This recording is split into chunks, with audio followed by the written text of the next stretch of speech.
Bonjour à tous les amis, ou peut-être bonsoir, selon l'heure à laquelle vous nous regardez. Bienvenue dans cette avant-dernière preview sans tactique pour la saison de Ligue 1 2022, Ligue 1 Uber Eats même, 2022-2023. Je suis Tommy de Sans Tactique et comme à chaque fois évidemment je suis avec Adri. On va parler de l'Olympique de Marseille aujourd'hui. Adri, comment vas-tu?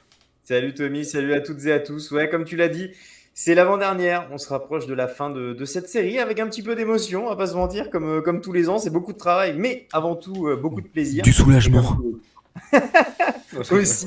Et comme tu l'as dit, aujourd'hui, on va faire un petit tour dans le sud chez le deuxième de la saison dernière, l'Olympique de Marseille. Exactement, mais avant d'aller faire un tour du côté de l'OM, on va d'abord évidemment vous rappeler nos réseaux, sans statique majuscule OS majuscule O T sur Twitter, Instagram et TikTok. Retrouvez-nous évidemment sur notre Discord, la communauté très active, MPG d'ailleurs, qui va se lancer bientôt. Des places sont encore disponibles, donc n'hésitez pas pour la troisième division sans statique. Quatrième saison lancée, on en est très content. D'ailleurs, on vous rappelle aussi, vous pouvez évidemment nous retrouver en live sur Twitch. C'est un peu calme en ce moment, c'est encore la fin des vacances aussi pour nous. Quand la rentrée va se faire en septembre, on va être un petit peu plus présent.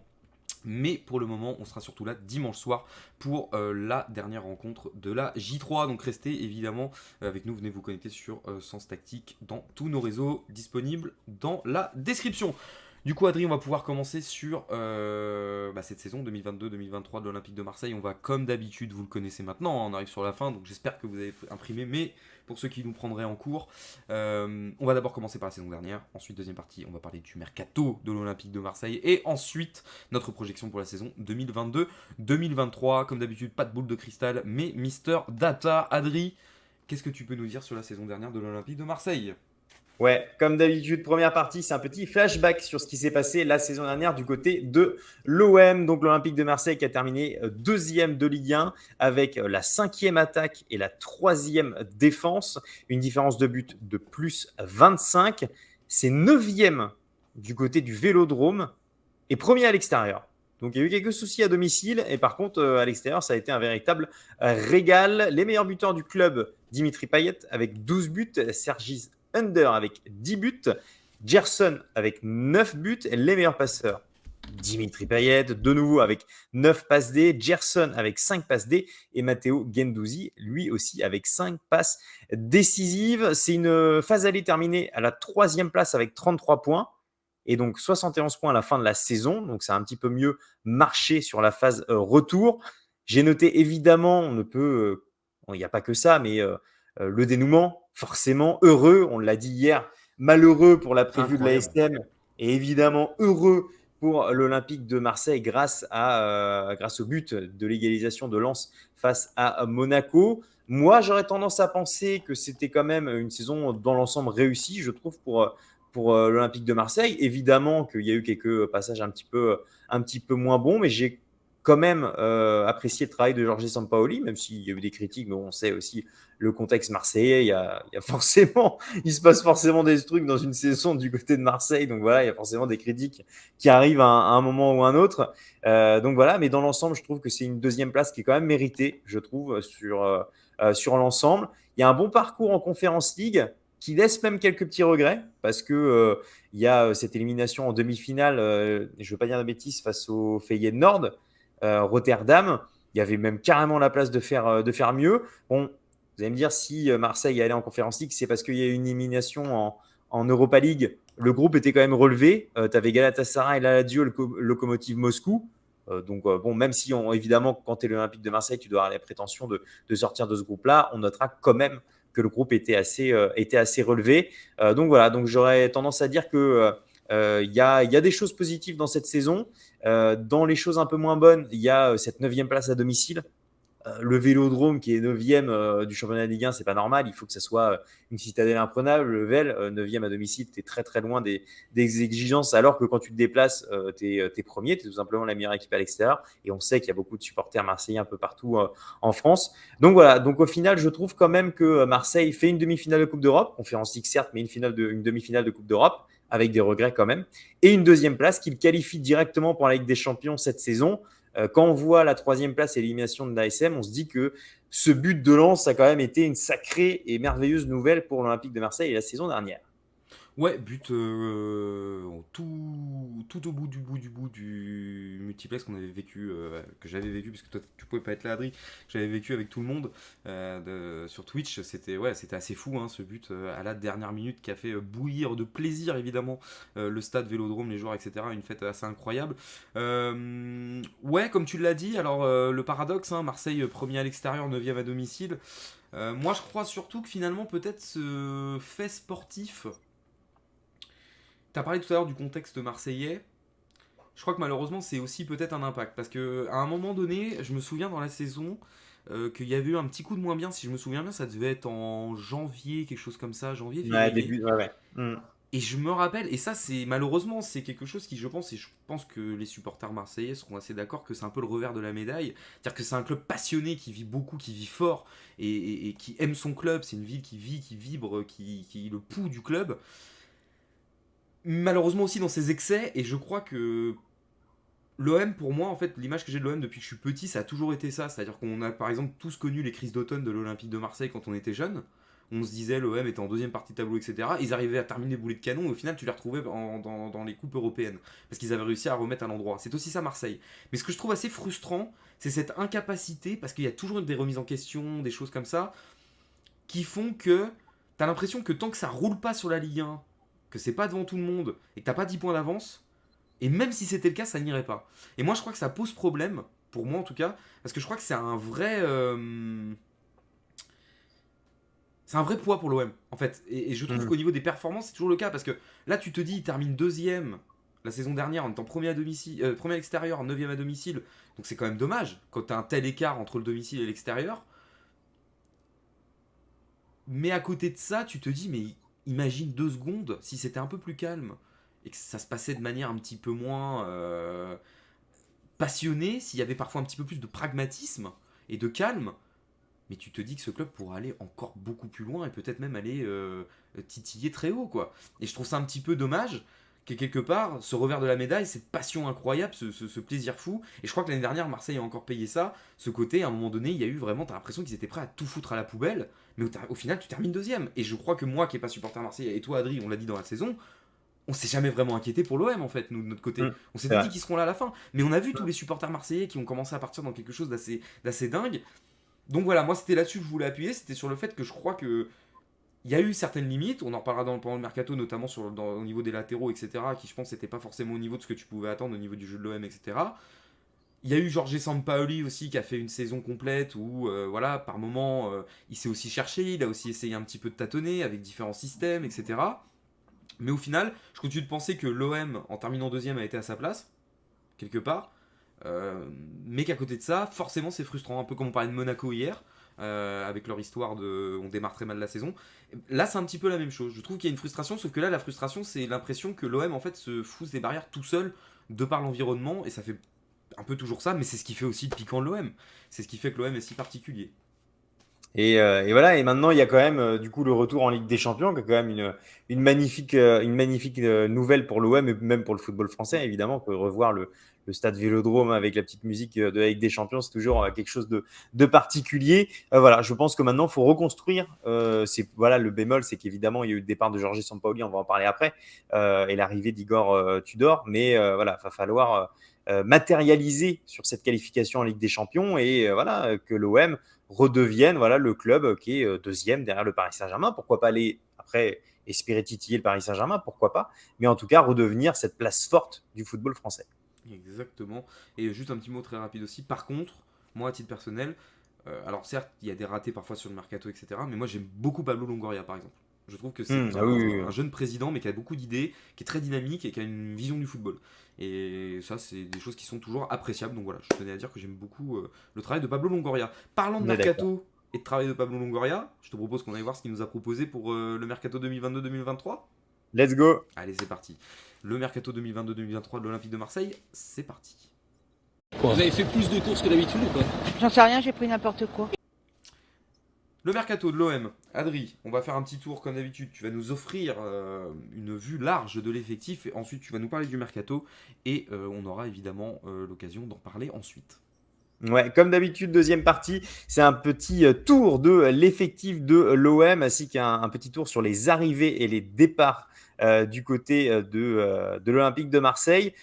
Précision, la source, c'est Transfer Market. L'autre petite précision, c'est que évidemment, on tourne cette preview, même si on arrive sur la fin, on tourne cette preview avant la fermeture du mercato. Là, c'est dans 2 semaines environ. Donc, si vous regardez cette vidéo dans quelques jours ou quelques semaines, évidemment qu'il est possible que c'est bougé d'ici là. Ce sont les éléments qu'on a au moment où on tourne cette preview. Et enfin, dernière précision, je m'excuse s'il y a des noms sur lesquels je dérape ou je prononce mal, évidemment que je me fais les effectifs de tous les clubs. Donc, il peut m'arriver de ne pas avoir la bonne prononciation de tout le monde. Donc, pour l'Olympique de Marseille, on va avoir Lopez, Blanco, Nga Panduentengu, Van Neck, Mbemba, Kaleta Kar, Gigot, Balerdi, Touré, Tavares, Amavi, Kolasinac, Klose, Gay, Elmaz, Gendouzi, Gerson, Verretou, Rongier, Strootman, Payet, Sanchez, Ben Seguir, Under, Milic, Dieng, Suarez, Bakambu et enfin Benaya Tani du côté des arrivées. Donc on a pas mal de transferts définitifs qui étaient des prêts en fait de la saison dernière. Paul Lopez, transfert définitif de la Roma pour 12 millions d'euros. Gendouzi, la même chose, 11 millions d'Arsenal. Alors Verretou, lui, c'est un transfert classique qui arrive pour 11 millions de la Roma. Luis Suarez, alors pas l'Uruguayen qu'on a bien connu, qui était à Barcelone, c'est un autre qui était à Grenade, qui arrive pour 10 millions d'euros, qui est attaquant. Under, là, c'est un transfert définitif, option d'achat levée, 8,4 millions de la Roma. Il y a beaucoup de joueurs qui arrivent de la Roma. Transfert définitif aussi de Milic, 8 millions de Naples. On a l'arrivée made in Ligue 1 de Jonathan Klaus, piston droit de Lens pour 7,5 millions. Touré, défenseur central qui arrive du Havre. Alexis Sanchez, lui, là par contre c'est bien lui, libre, qui arrive donc de l'Inter. Mbemba, qui arrive libre, défenseur central de Porto. On a les prêts de Nuno Tavares d'Arsenal, qui est piston gauche, et Ruben Blanco, gardien du Celta Vigo. Samuel Gigot, qui arrive également en défense du Spartak. Et enfin, on a les retours de prêts d'Amavi et de Strootman. Et du côté des départs, on a Luan Pérez qui part pour Fenerbahçe pour un peu plus de 5 millions. Perrin qui part à Strasbourg, option d'achat levée pour 1,5 million. Camara qui part libre. C'était une petite déception du côté d'Aston Villa. Mandanda, lui aussi libre du côté de Rennes. Les prêts... Ouais, aussi. Les prêts de Lirola du côté de Elche, Conrad de la Fuente qui part à l'Olympiakos, Luis Enrique à Botafogo, Radonjic au Torino, Targalin à l'Alanyaspor, Alvaro González qui est sans club au moment où on tourne cette preview. Et enfin, on a les fins de prêt de Saliba et de Harit. D'habitude, j'embraye sur mon avis sur ce mercato, mais vu que là, il est hyper fourni, je vais respirer un peu et je vais te donner la main, Tommy. Ouais, alors, mon avis sur le mercato de l'Olympique de Marseille, un peu comme d'hab avec l'OM. Alors, on sait déjà que l'OM fait un petit peu un numéro d'équilibriste aussi vis-à-vis de ses fonds, hein, ça on le sait. Maintenant, comme d'habitude, il faut trier. C'est-à-dire qu'en fait, à Marseille, il faut trier. Donc, c'est-à-dire, au niveau des départs, entre les jeunes qui s'imposent pas parce qu'ils n'ont pas la place, plus les départs des mecs un petit peu plus vieux, plus des départs de ceux qui n'ont pas forcément réussi et les retours de prêt, parce qu'il y a des retours de prêt, il y en a un paquet. Moi, je dis le départ qui, pour moi, et c'est une évidence, je dirais très dommage, extrêmement dommage, c'est évidemment le départ de Bouba Camara. Bien sûr. Le départ de Bouba Camara, t'as essayé de le travailler, etc. Il est parti libre en plus de ça, et c'est une vraie perte. Parce que déjà, il enchante déjà Aston Villa. On sait très bien que c'est un garçon qui est pétri de talent, qui a porté l'OM à un moment aussi, hein, la saison dernière quand ça allait un petit peu moins bien. Et ça, forcément, ça fait mal. Après, pour le reste, moi j'étais surtout surpris du départ de Steve Mandanda, mais pas tant son départ, mais plus le fait de le laisser gratuit et partir à Rennes, qui est techniquement un concurrent direct. Alors après, j'ai pas envie de croire que Steve Mandanda est un cheval de Troie en mode on envoie une planche pourrie du côté de Rennes et on se dit que Steve Mandanda, si on l'envoie à Rennes, ça va faire baisser les performances de Rennes. Donc moi j'ai plutôt surtout le sentiment que c'est pas forcément ultra bien joué. Après c'est cool pour Steve Mandanda, il y a du respect, tu rends son départ assez facile, mais ça m'a surpris. Voilà, disons que après moi je suis supporter rennais donc je suis content, hein, mais c'est un départ qui m'a surpris. Après, il y a un garçon aussi dans les départs que je souhaite noter parce que pour moi j'ai pas compris ce qui s'est passé avec l'année dernière, c'est Conrad de la Fuente. Sur le fait que Conrad, j'ai trouvé qu'il avait fait un super début de saison. Moi, j'aimais beaucoup le joueur sur le premier mois et les 2 mois. Je sais qu'il avait été très vite adopté par le stade Vélodrome, qui l'aimait beaucoup apparemment. J'avais entendu des supporters marseillais qui aimaient beaucoup Conrad de la Fuente. Il a totalement disparu des plans de Jorge Sampaoli et là, c'est départ Olympiakos. Moi, dommage parce que j'aurais préféré voir un petit peu plus. Luis Enrique, ça fait encore partie aussi. Là, c'est un départ en prêt, mais ça fait un petit peu partie, comme un peu Nemanja Radonjic, de ses paris. qui n'ont pas fonctionné. On se rappelle Luis Voilà, Enrique, le Kylian Mbappé marseillais, hein, son arrivée, on s'en rappelle tous. Et puis évidemment, on va noter aussi le départ de William Saliba et de Amin Harit, plus William Saliba quand même, qui avait fait une saison XXL l'année dernière dans la défense centrale de l'Olympique de Marseille. Donc ça, c'est aussi une vraie perte. Maintenant, du côté des arrivées, alors forcément c'est un peu long, on parle de l'OM, donc forcément c'est un petit peu long automatiquement, surtout qu'il y a eu beaucoup de mouvements. T'as renforcé tes côtés quand même, arrivé de Jonathan Klaus. Ouais. Ça pour moi c'est quand même l'un des gros coups, parce que Jonathan Klaus c'était Monsieur Bankable sur le marché, sur le mercato, donc c'est bien qu'il soit allé là-bas, et puis en plus le pire c'est que sur les 2 premières journées il a déjà montré de très belles choses.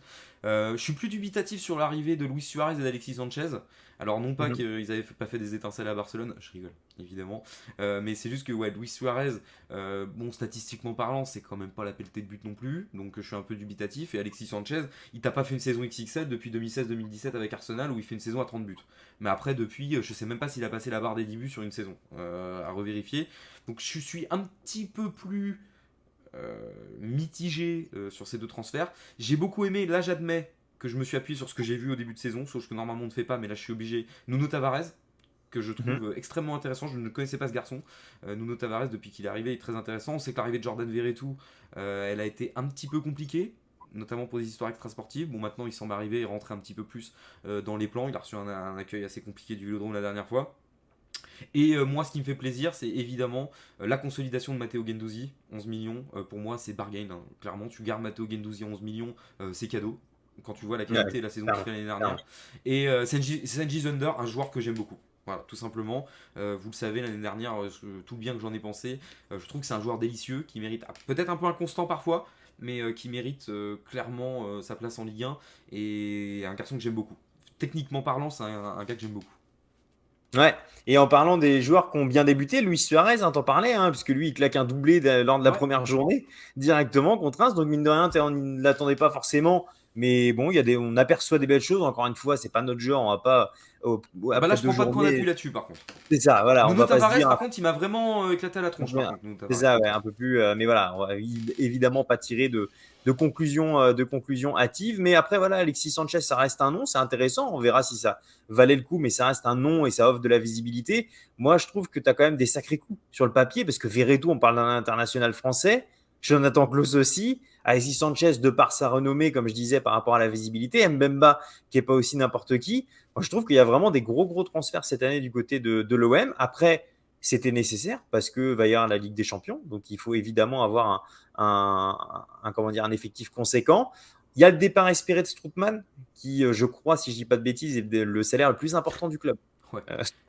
Donc, il mangera, okay. On va essayer de lui trouver vite un club, un point de chute pour l'ami Strootman, qui là, on parlait des mauvaises trouvailles à la Radonjic, par exemple, qui n'ont pas fonctionné pour Strootman. Strootman en est un bon exemple. Et voilà, je trouve que globalement, c'est plutôt cohérent. Il y a le regret Camara. Là, clairement, tu pouvais en tirer beaucoup plus. Et puis voilà, c'est un joueur du club, etc. Et tu pars libre à Aston Villa. Alors, tu pouvais tirer plus que 0, ça c'est sûr. Ouais, évidemment. Ouais, et puis même Aston Villa. Alors après. Voilà, c'est le choix du joueur aussi, attention. Ouais, voilà, c'est ça. Je ne veux pas manquer de respect à qui que ce soit, mais j'aurais vu moi-même Camara pouvoir espérer à plus. C'est plus ça que je veux dire. Pas, ouais, alors après, si je peux me permettre. Parce que tu as un beau projet et tout ça, tu vois. Donc, alors, ça c'est un petit peu hors sujet parce qu'on va pas faire 20 ans sur lui. Par contre, est-ce que c'est pas si mal d'aller à Aston Villa et de découvrir le championnat anglais à Aston Villa plutôt que d'aller dans un gros club où tu joueras pas et on va avoir des attentes de dingue? Ça, évidemment, que voilà, chacun fera son avis, on est bien d'accord. Moi, je l'aurais bien vu, pourquoi pas aller un petit peu plus haut. Donc voilà, donc un mercato quand même conséquent, même si tu as quand même pas mal de transferts, enfin d'options d'achat levées, de transferts définitifs au final, mais bon, c'est quand même des choses qui ont plutôt bien marché. Guendouzi, tu l'as déjà cité, Paul Lopez, ça a bien marché également. Under, ça va faire partie des derniers questionnements qu'on va avoir, parce que Under, là, apparemment, ça parle d'un échange avec Malinowski, le joueur de l'Atalanta Bergame. Oh, je serais déçu. Ça serait dommage de le voir partir. Donc voilà, c'est l'OM. Il y a eu beaucoup d'arrivées, beaucoup de départs. Ça va encore beaucoup bouger. Il y aura beaucoup de rumeurs d'ici la fin du mercato. Mais dans l'ensemble, je trouve quand même qu'il a été plutôt pas mal négocié, ce virage. Ouais, pas trop mal en prévision de la saison 2022-2023. Adrien, je te propose qu'on passe à la projection. Allez, c'est parti. Projection pour la saison 2022-2023 Made in Sans Tactique. Pour l'OM, c'est parti. Muscle ton jeu, Robert. Si tu muscles pas ton jeu, fais attention. Je t'assure, tu vas voir. Tu vas avoir des déconvenus parce que tu es trop gentil. Du coup, Adrien, La projection, on va d'abord commencer par le calendrier. Tu as déjà mentionné les 2 premières journées, mais on va quand même refaire un petit récap. Et on va parler des matchs à venir pour l'Olympique de Marseille. Ouais, le calendrier et les matchs, les 4 premiers matchs de l'OM pour cette saison. Donc, évidemment, il y a déjà 2 journées de jouer. Mais encore une fois, ça n'influe pas sur notre preview et sur notre avis sur l'entièreté de la saison. Donc, il y avait la réception de Reims pour la première journée. Et donc, on l'a dit, la victoire éclatante, 4-1. Déplacement à Brest, qui s'est terminé sur un match nul, 1 but partout. Il y aura, lors de la prochaine journée, la réception du FC Nantes. Et enfin, il y aura un déplacement pas très loin de Marseille, puisque ce sera un déplacement du côté de l'Alliance Riviera face à Nice. Donc voilà, tu prends des points à domicile et tu fais match nul à Brest. Voilà, l'enchaînement, c'est la réception de Nantes qui est un Européen cette saison et un déplacement à Nice qui est aussi un Européen. Je trouve que les 2 prochains matchs vont être très intéressants pour l'OM.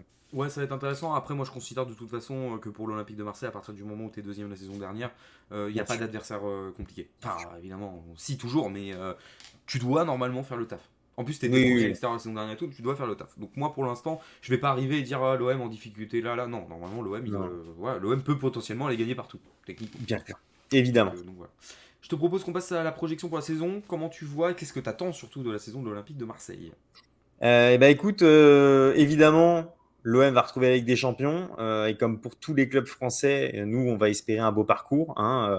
Même si, je sais pas, moi, imaginons 3e place en poule et qu'il y a bascule en Europa League. Voilà, on est évidemment, nous, de notre côté, supporters de tous les clubs français en Europe. Je suis un peu déçu parce qu'il va falloir tout refaire d'une certaine façon en termes de stabilité du côté de l'OM. Ça semblait s'être pas trop mal installé avec Sampaoli. Et puis bon, malheureusement, qui s'en va et qui laisse sa place à Igor Tudor. Donc en plus de ça, Igor Tudor qui a été pas forcément, qui a pas fait l'unanimité quand il a été nommé à la tête de l'équipe. Donc c'est con, mais pour entamer une saison avec de la stabilité, c'est pas forcément l'idéal. Déjà, t'entames la saison avec ton coach sifflé au Vélodrome alors qu'il s'est jamais présenté, quoi. Voilà, c'est compliqué. Imagine Marseille que tu vois ça. tu commences à avoir une série de mauvais résultats. Bon, ça peut vite malheureusement mal tourner. C'est pas ce qu'on va souhaiter, bien évidemment. Mais voilà, on va espérer voir un petit peu de spectacle, voir comment la sauce prend avec Igor Tudor, et bien sûr de voir comment dire appréhender les deux compétitions, que ce soit avec des champions et championnat. Et voilà, espérer voir un OM un peu plus impérial chez lui au Vélodrome. Ouais, alors c'est sûr que comme tu le dis, cette saison, moi, pour l'aspect sportif, je suis tout à fait d'accord avec toi. L'OM qui doit maintenir son standard et peut-être même cette fois-ci ne pas devoir attendre la dernière journée pour faire un bon résultat. Voilà, pour bien s'installer là où ils sont censés être. On verra, de toute façon, on va vous donner notre classement après. Je pense que vous avez à peu près compris si vous suivez les vidéos. Mais à côté de ça, j'attends de voir ce que Tudor va faire. Alors déjà, il fait des choix forts avec Dimitri Payet, on l'a vu, parce qu'on a déjà, on fait une pré-de on n'a toujours pas cité Dimitri Payet, à part quand on a passé l'effectif. Mais Dimitri Payet, c'est quand même un joueur extrêmement important, et quand on voit le traitement qu'il a en ce moment, déjà, on peut dire une chose, c'est qu'il a envoyé un message clair pour le moment, Tudor. Donc le truc, c'est clairement, on va pas lui marcher sur les pompes. Lui, alors autant Sampaoli, il avait un côté explosif et extrêmement proche des joueurs, câlin, tout ça, et le côté affectif, autant Igor Tudor, c'est à la militaire, quoi. C'est l'impression C'est un peu froid. Ah, c'est la militaire, clairement. Il a l'air. Tu marches, voilà. Et du coup, ça va être intéressant à voir, mais peut-être que du coup, est-ce que c'est pas l'occasion, avec un mec comme Igor Tudor, qui potentiellement semble assez hermétique à pas mal de choses, et notamment les pressions extérieures, est-ce que finalement, c'est pas de ça aussi que l'OM aurait besoin pour obtenir une régularité au long de la saison, et tout simplement aussi savoir tirer le meilleur de ses remplaçants, etc., quoi. Donc moi, j'attends de l'OM une bonne saison, encore une fois. Je crois qu'il y a des joueurs de grande qualité, comme je te dis, tu as réussi à renforcer un peu tes côtés qui étaient quand même un petit peu en difficulté la saison dernière, ce qui était vraiment problématique, surtout dans le foot d'aujourd'hui. Et quand tu amènes par exemple un Jonathan Klaus, là tu t'offres des qualités techniques indéniables sur les côtés. Donc ouais, on va voir ce que ça va donner. Mais moi j'attends évidemment une bonne saison de la part de l'OM et surtout de bien représenter en Ligue des Champions, histoire de bien faire vibrer le Vélodrome. Et ça fait toujours plaisir, l'histoire de Ligue des Champions, quand le Vélodrome est en feu. Voilà, si on pouvait avoir des séries historiques, mais dans l'autre sens, on est preneur. Ça serait sympa. Adri, quel va être ton joueur à suivre cette saison du côté de l'Olympique de Marseille? Eh bien moi, mon joueur, c'est Gerson. Que je vais suivre attentivement cette saison. Il sort d'une grosse première saison. On avait des doutes parce que c'était un gros transfert la saison dernière. Il arrivait du Brésil avec Matteo Guendouzi au milieu de terrain. Ils ont quand même brillé du côté de l'Olympique de Marseille. Il sera évidemment une pièce maîtresse. Je je trouve quand même qu'on ne mesure pas assez l'adaptation réussie pour un joueur qui arrive hors Europe et qui fait une saison, je l'avais noté, avec 9 buts et 5 passes D dans le milieu de terrain. C'est vraiment, vraiment pas anodin. C'est une grosse saison, je trouve, pour une première. C'est ce qu'on appelle une vraie adaptation réussie. Donc voilà, donc cette année, il va en plus jouer la Ligue des Champions à côté du championnat. Donc voilà, je pense qu'on peut vraiment assister à une prise de statut importante de la part du Brésilien. Donc Gerson va être mon joueur à suivre. Ok. Bah moi, du coup, de mon côté, ça va peut-être surprendre, parce qu'il y avait beaucoup de joueurs, etc. Euh, Moi, aujourd'hui, j'aurais dit Nuno Tavares depuis que je l'ai vu jouer, parce que je ne connaissais pas, et vraiment, je suis conquis par ce garçon. Mais moi, le joueur que je voulais suivre, c'était Arkadiusz Milik. Alors, je vais Mhm. m'expliquer pourquoi. Parce qu'Arkadiusz Milik, je trouve que les gens ont été pareils, encore une fois, un petit peu à la manière de Moussa Dembélé du côté de Lyon. J'ai trouvé les gens extrêmement durs avec Arkadiusz Milik la saison dernière. Moi, je trouve que c'est un joueur de grand talent. Alors, c'est peut-être pas non plus le grand attaquant le grand Messi annoncé du côté de l'OM depuis des années, mais c'est quand même un attaquant sacrément costaud, avec une bonne technique. Moi, j'ai entendu des choses que j'ai trouvé extrêmement dures sur lui, et j'attends de voir ce qu'il va donner cette saison. Voilà, j'attends de savoir comment il va réagir, comment ça va se passer pour Arkadiusz Milik cette saison, parce que je continue de penser que c'est un attaquant de très grande qualité et que l'Olympique de Marseille a beaucoup de chances de l'avoir, pour peu qu'il soit régulier, quoi. Oui, voilà, et qu'il soit un peu débarrassé Ouais. de ces fameuses blessures à répétition. Évidemment, dites-nous, supporters marseillais, qui c'est que vous allez suivre cette saison du côté de l'OM? Alors, quel est ton classement, Adri, toi, pour l'Olympique de Marseille pour cette saison? Allez, c'est l'heure du prono, comme d'habitude, les amis. Comme pour chaque preview, avant cette partie, on le dit, il y a toujours un petit mot pour vous dire qu'on sera sans doute pas à la hauteur de vos espérances, puisque c'est le propre même des supporters d'espérer le meilleur. Nous, on Oh, essaye de faire un petit pas.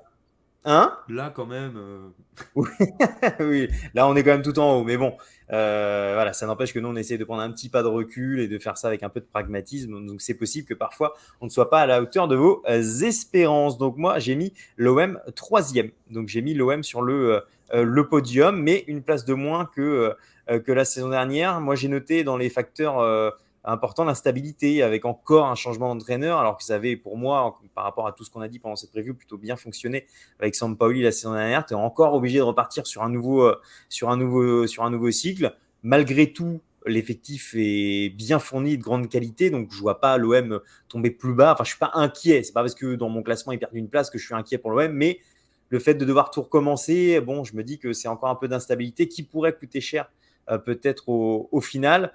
Évidemment qu'on va attendre l'OM aussi sur la Ligue des Champions. Ça peut prendre un peu plus d'énergie que la Conference League la saison dernière, parce que évidemment que c'est l'exigence du très haut niveau, la Ligue des Champions. Donc voilà, donc du coup, je vois l'OM troisième et donc la troisième place qui n'est pas cadeau évidemment avec les tours préliminaires. bah écoute, moi c'est la même chose pour moi, hein. Ça va être la même chose. Comme on l'a dit hier, on avait mis Monaco de second hier. Bah la raison elle est simple, c'est que moi clairement c'est une question de Monaco. C'est que je trouve qu'en fait Monaco, comme je le dis, je pense qu'ils vont pas faire encore une fois la saison qu'ils ont faite. Je pense qu'ils vont enfin peut-être trouver le point d'appui. Et je crois que Monaco intrinsèquement, de par aussi ce côté, la qualité technique déjà, enfin la qualité générale du groupe, même si bon c'est un peu kiff-kiff, mais quand même la qualité je pense que c'est un peu plus solide à Monaco. Et le fait est que il y a une stabilité quand même qui, je crois, va permettre à Monaco de performer un petit peu plus. Maintenant, du côté de Marseille, il y a beaucoup de changements. T'as encore un nouveau coach, on sait même pas comment ça va se passer, etc. C'est une saison un peu particulière qui va être entrecoupée aussi. Voilà, moi je pense sincèrement voir Marseille troisième, mais je continue de penser qu'après, s'ils sont deuxième, ça me choquerait pas non plus, fondamentalement, encore une fois. Mais comme tu le dis, je crois que Monaco est un peu le mieux armé. C'est ça qui fait que la différence se fait. Mais je crois que oui, l'OM est une équipe clairement de podium. Ça, la question ne se pose pas selon moi. Et on va voir si c'est confirmé ou pas. Mais dans tous les Ouais. cas, moi je pense Monaco un poil meilleur. Voilà. Ouais, je suis Dans des je meilleures suis assez conditions. d'accord.